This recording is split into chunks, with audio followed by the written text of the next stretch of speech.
celebrate fully last year. It's one of your most celebrated days of the year. Naging emosyonal si Kim Chiu sa kanyang natanggap na birthday greetings mula sa kanyang Showtime family. Dagdag pa na nga rito ang pinakaaabangan na birthday message mula kay Paolo Avellino.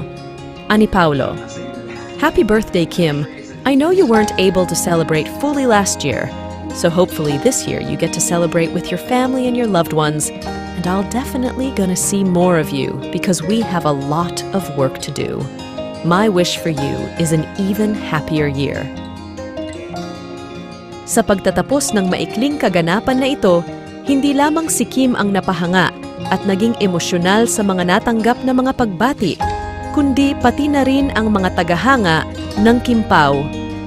Ang mensahe ni Paolo Avellino ay hindi lamang simpleng pagbati, kundi isang pangako ng mas marami pang pagkakataon na magkasama sila at marami pang proyektong kanilang pagtutulungan. Sa bawat salita niya, nadagdagan ng saya at pag-asa para sa susunod na taon ng buhay ni Kim at sa bawat tagahanga na umaasang makita pa silang magkasama. Sa huli, hindi lamang ang mga salita ang nagbigay ng ligaya, kundi pati na rin ang kahulugan ng kanilang mga pinapahalagahan at mga pangarap para sa isa't isa.